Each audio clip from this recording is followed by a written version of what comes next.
When Raymond Morris decided Lyra was family, he knew he'd burn down the whole damn Xindi empire to keep her safe, even if it meant his own brutal end. Raymond was the lone human contractor on the remote Xindi space station orbiting the gas giant Zorkath. His expertise in advanced propulsion made him useful to the scaled reptilians. But to them, he was vermin, an outsider to be barely tolerated, nothing more. Until the day he found Lyra, cowering in the darkness. She was small, emaciated, her body covered in cuts and bruises, a frightened Xindi arboreal child, no older than 14. The reptilian majority considered her subspecies inferior. They exploited and abused them without mercy. Lyra had escaped a life of forced labor under her own father. Torgath was a powerful Xindi reptilian official who put his daughter to work in deadly industrial factories. She fled to this distant outpost, desperate for any haven. Raymond secretly brought Lyra food and medical supplies for weeks.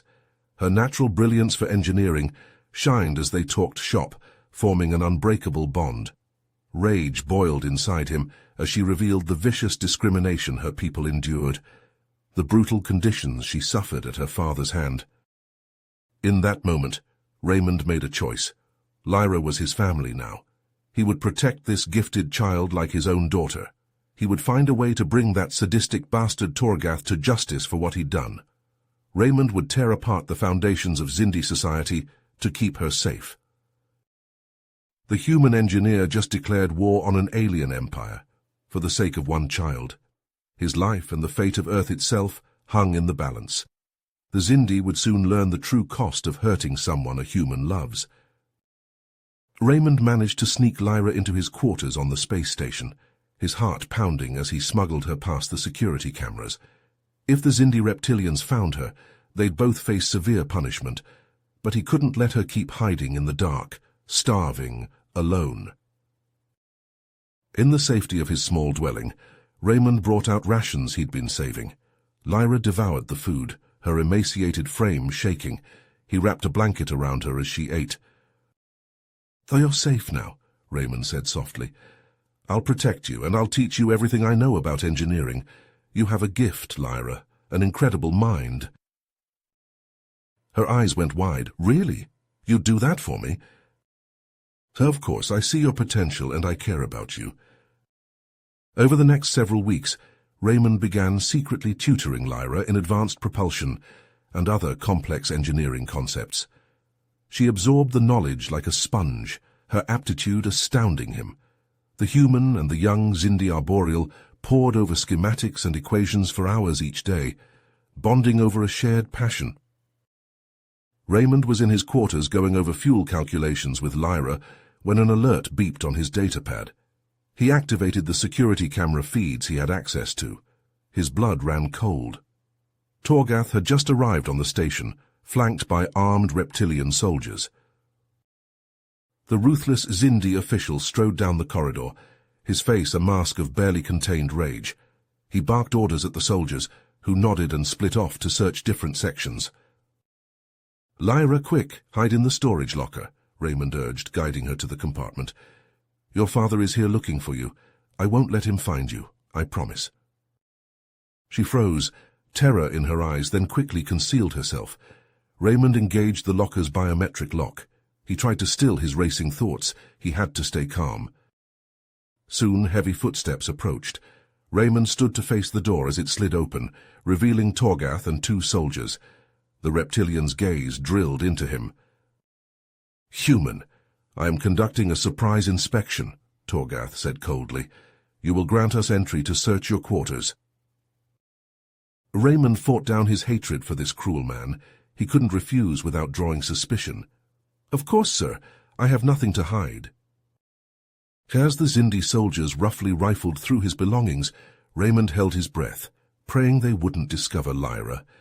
Torgath studied him, eyes narrowed. One soldier approached the storage locker but couldn't open it. "Sir, this compartment is locked. The biometrics aren't accepting my override." Raymond's heart hammered, but he kept his expression neutral. "Apologies, that locker contains sensitive experimental components." The lock is encoded to my biometrics only, for safety. Torgath held Raymond's gaze for a long moment. Then he turned to leave. Very well, we will be monitoring you closely, human. Remember your place. As soon as they left, Raymond sagged in relief. He released Lyra from the locker, hugging her tight as she shook. That had been too close. But in his haste to hide Lyra, Raymond had missed something crucial. A scrap of cloth from Lyra's tattered shirt had snagged on the locker latch, tearing off. Torgath spotted it as he crossed the threshold. He snatched up the scrap, examining it with dawning suspicion. He recognized the material. His daughter had been here, and the human was hiding her. Keep a constant watch on that human, Torgath snarled to his subordinates. Record his every move. There will be no more secrets. While Raymond worked to gather evidence of Torgath's cruelty and corruption to protect Lyra, the girl was taking matters into her own hands. Unbeknownst to her human savior, Lyra had been sneaking out to access the communication array, reaching out to other Xindi arboreals, to rebels who wanted to end reptilian tyranny. Their leader was Zorval, a charismatic revolutionary fighting to overthrow oppressors like Torgath. He saw an opportunity in Lyra, a way to strike at the heart of reptilian power. "Help us, and we will ensure you and your people are never harmed again," Zorval promised. "You are perfectly placed to provide intel on the station, on your father." Lyra's face hardened. She thought of the bruises and scars on her body. The desperate eyes of arboreal children worked to exhaustion, the casual brutality her people suffered. "I'll do it," she said. "I'll tell you everything about the station's defenses, my father's plans. Just promise me Raymond won't be hurt. He protected me when no one else would." As Lyra fed information to the rebels, and Raymond built his case against Torgath, neither knew the dangerous game they had been pulled into. The wheels of rebellion and retaliation were spinning around them. Two unlikely allies were now at the center of a coming war. The future of the Xindi, and their own survival, would soon be forged in the crucible of their choices. And on the horizon, an old enemy of all Xindi awaited the chaos to come, eager to strike at a hated foe while they destroyed themselves from within. The sphere builders watched and prepared. The station's alarms blared, jolting Raymond from his focus on the propulsion schematics. Red lights flashed. "Station breached. Intruders in maintenance tunnels," the computerized voice announced. His blood ran cold as he checked Lyra's room. Empty. "No, no, no," Raymond muttered, his mind racing. Lyra had to be involved with this attack. Why else would she sneak away now? He grabbed a plasma pistol and sprinted into the chaos of the corridors. All around him, Xindi reptilian soldiers rushed to battle stations, shouting orders. Raymond ducked into side passages, using his knowledge of the station's layout to navigate toward the communications hub. If Lyra was working with the rebels, that's where she would be, trying to send them intel. In the command center, Torgath snarled at his subordinates. "I want those rebels found and captured alive. They will pay for this treachery." Raymond's heart pounded as distant sounds of weapons fire and screams echoed through the halls. He had to find Lyra before Torgath did. In the communications hub, Lyra's fingers flew across the console, encrypting sensitive files on station defenses and security protocols. Come on," she whispered, sweat beading her brow. "Lyra!" Raymond burst into the room, causing her to spin around. "What are you doing? Are you with the rebels?" She paused, then nodded slowly. "I had to, Raymond. The arboreals suffer so much under reptilian rule. Zorval and the rebels are fighting for equality, for freedom. I'm sorry I didn't tell you, but I need to do this." Raymond's mind reeled, torn between his duty to the Xindi Interstellar Corporation and his fierce need to protect Lyra. Explosions rocked the station, alarms blaring. Lyra gripped his arm. "Please, Raymond, help me get this data to the rebel fleet. They need it to win this fight. The reptilians have to be stopped." Raymond hesitated for a long moment, then moved to the console, his hands adding to Lyra's as they worked to encrypt and send the files. Suddenly the door exploded inward. Torgath stormed in, flanked by elite soldiers. Step away from that console. Raymond shoved Lyra behind him as weapons fire erupted. Searing pain shot through his shoulder as a plasma bolt found its mark. He crumpled, shielding Lyra with his body. "Execute that traitorous human," Torgath spat, "and capture my worthless daughter. She will pay for this betrayal." The soldiers raised their weapons. Lyra screamed. A massive explosion shook the station to its core. Consoles erupted in sparks, the lights flickering. Torgath stumbled, barking orders into his comm. In the confusion, Raymond grabbed Lyra's hand. "Run!" They sprinted for the nearest escape pod, dodging weapons fire and falling debris. The station was descending into complete chaos. Somehow they made it to a rebel ship hovering nearby, leaping aboard as the door sealed behind them. Raymond collapsed, clutching his wounded shoulder. Lyra clung to him, her face streaked with tears and soot. Around them, rebel arboreals shouted orders and rushed to battle stations. The ship shuddered as it sped away from the crippled station. Raymond and Lyra held each other tight, shell-shocked and reeling. In the space of a few hours, they had gone from a secret bond of protection to a partnership forged in fire. Their actions had just thrown fuel on the flames of rebellion, and now they were hurtling into an uncertain future, bound together in ways they were only beginning to comprehend. On board the rebel ship, medics rushed to tend to Raymond's plasma-scorched shoulder. He gritted his teeth as they cleaned and dressed the wound, refusing any painkillers that might dull his focus. There was too much at stake. In the command center, Lyra hunched over a console with Zorval and his lieutenants. The encrypted data she'd stolen from the station displayed on the screens. "By the creators," Zorval breathed as he scanned the information. "These prison camps, the reptilians have been running them for years. Forced labor, brainwashing, torture." Lyra's eyes flashed with anger. "We have to liberate those camps, expose the truth of what my father and his ilk have done." Raymond, arm in a sling, joined them at the console. The horrors on the screen turned his stomach. He thought of the abuse Lyra had suffered, the countless other arboreals, crushed under reptilian boots. "I'll help you plan the raids," Raymond said firmly. "My tactical knowledge from working on that station could be useful. We'll hit them hard and fast, get prisoners out before they know what's happening." Zorval eyed the human, skeptical, but he saw the determination in Raymond's eyes, the scars he'd earned protecting Lyra. "Very well," the rebel leader said. "Let's get to work." For the next several days, Raymond and Zorval pored over the stolen schematics, debating strategies. The human's sharp insights earned grudging nods of respect from the hardened rebel. Meanwhile, Lyra found herself surrounded by young arboreals, primates, and even some aquatics, the next generation of rebels.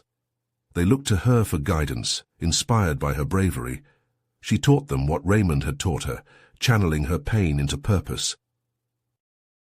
When the time came, rebel ships struck the prison camps like lightning. Lyra and Raymond landed with the raiding parties, plasma rifles in hand. They charged into the fray, dodging blasts and falling guards. Hollow-eyed Xindi prisoners stared in disbelief as their liberators smashed open cell after cell. Reptilian overseers frantically opened fire, but fell to withering rebel volleys. Lyra personally shot the warden of the first camp, her face coldly furious. As the raids continued, thousands of Xindi streamed out of the shattered camps, blinking in the sun. They wept and embraced their rescuers. Many took up arms on the spot, hungry for vengeance. During the final raid, things went sideways. Reptilian forces boxed in Raymond and Lyra's squad, pinning them behind crumbling walls. Plasma bolts filled the air. "Lyra, go!" Raymond shouted over the din. "Get back to the ship, I'll hold them off." "No, I won't leave you," Lyra cried, anguished. Raymond met her eyes, his face set. "You have to. The rebellion needs you. These prisoners need you." Tears streaming, Lyra nodded.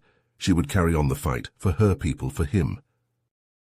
Raymond burst from cover, plasma pistol blazing. He charged the reptilian line, a lone human against a scaled wall bristling with weapons. Blows rained down, his pistol knocked away, but Raymond fought like a man possessed. blocking, striking, hurling soldiers aside with a strength born of desperation. Reptilian fists slammed into him from all sides. He staggered, bloody, vision blurring. He couldn't last much longer. Suddenly plasma fire erupted from behind the reptilian line. Zindi arboreal prisoners, armed with stolen weapons, rushed forward. At their head was an older female, her face alight with righteous fury. The prisoners tore into the reptilians, beating them back from Raymond's crumpled form. The female helped him to his feet, recognition dawning. "You're Lyra's friend," she said.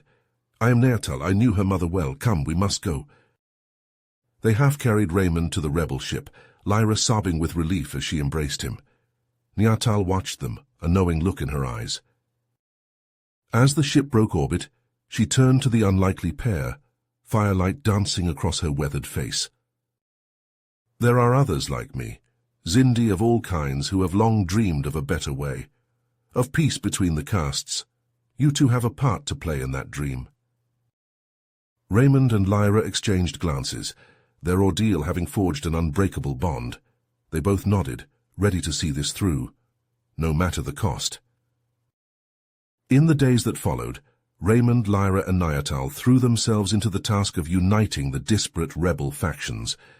They met with leaders from each Zindi subspecies, Raymond's outsider perspective and engineering prowess helping to find common ground. "The reptilians have oppressed us all for too long," Raymond said, his voice carrying across a crowded meeting hall. "But look around you, arboreals, primates, aquatics, we're stronger together. Imagine what we can achieve if we stand as one." Lyra and Neatal nodded, their own scars testifying to the truth of his words. Slowly but surely, old grievances were set aside, replaced by a shared vision of a free and equal Zindi society. As the rebel ranks swelled, Torgath's grip on power grew more tenuous by the day. Desperate to crush the uprising, he gathered his most fanatical followers for a final assault on the rebel headquarters. Alarms blared through the base as Torgath's forces breached the perimeter. Raymond and Lyra raced through the chaos, plasma rifles in hand, rallying the defenders. "Hold the line!" Raymond shouted, dropping a charging reptilian with a well-placed shot. "We can do this!" In the heart of the base, they found themselves face to face with Torgath himself. The reptilian commander sneered at Raymond, his eyes flashing with hatred.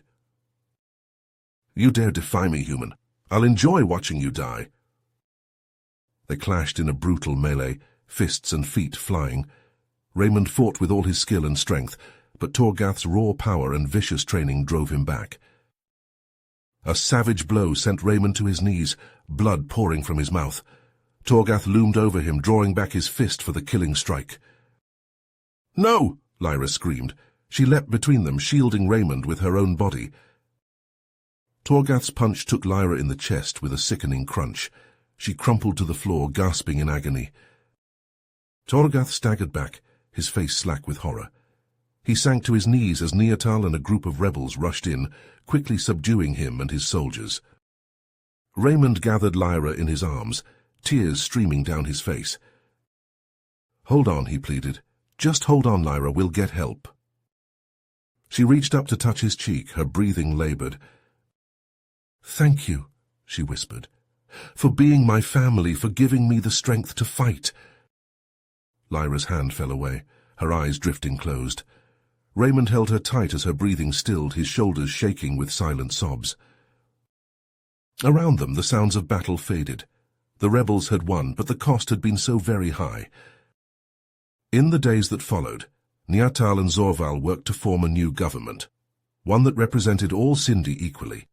Raymond helped where he could, honoring Lyra's memory with every effort to build a better future. But at night, alone in his quarters, the grief hit him like a physical blow. Lyra had been his purpose, his family, and now she was gone. Raymond stood on the observation deck, staring out at the stars.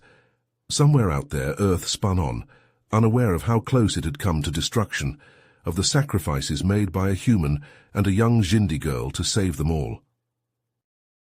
He closed his eyes, picturing Lyra's face. In his mind, she smiled, vibrant and full of hope, the way she deserved to be remembered. "I won't let you down," Raymond whispered to the cosmos. "I'll keep fighting for you, for all of us." He turned away from the viewport, squaring his shoulders. There was still so much work to be done. As Raymond walked deeper into the ship, a shadow detached itself from the bulkhead. A familiar reptilian face, now haggard and filled with a desperate light. Torgath had escaped in the chaos after the battle, and he had a score to settle with the human who had destroyed his world. You have reached the end of the story. If you enjoyed this story and want to support us, please leave a like and subscribe to our channel, and for every comment that says 88, I will heart every single one of them. Thank you for your time.